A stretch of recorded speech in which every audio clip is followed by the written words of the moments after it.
జైశంకర్ వచ్చేటప్పటికి ఇప్పుడు ఈ కాంగ్రెస్ ఆయిల్ కథలకు సంబంధించి అట్లాగే ఇంటర్నేషనల్ కథలకు సంబంధించి ఒక స్పష్టమైన ఆన్సర్ ఇచ్చుకొచ్చారు. కాంగ్రెస్ వాళ్ళు ఏది టోటల్గా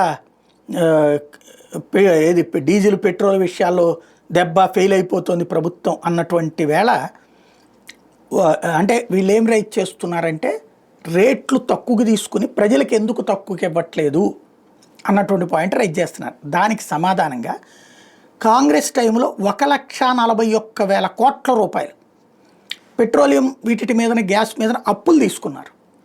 1,41,000 కోట్ల రూపాయలు 2004-14 మధ్యలో బాండ్లు ఇచ్చారనమాట. ఆ బాండ్లు తీర్చడం అన్నటువంటిది 10 ఏళ్ల టైమే పెట్టారు. అవి మేము తీర్చాం. పైగా ఇప్పటికే 2,41,000లో 1,32,000 కోట్ల రూపాయలు ఇప్పటికి తీర్చాం ఆ బాండ్లు.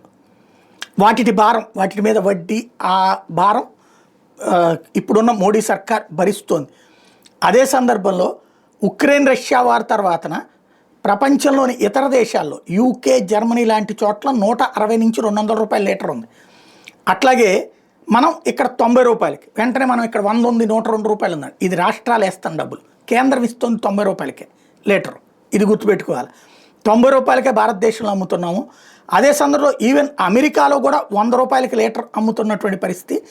ఇక్కడ పెట్రోల్ డీజిల్ రేట్లు కనుక పెరిగితే అవి ప్రజల మీద ప్రభావం చూపెడతాయి, వస్తువుల మీద కూడా. కాబట్టి వాటిని పెంచకుండా స్టేబుల్గా ఉంచుకొచ్చాము. ఇది గుర్తుపెట్టుకోవాల్సినటువంటి అంశం అని చెప్తున్నారు.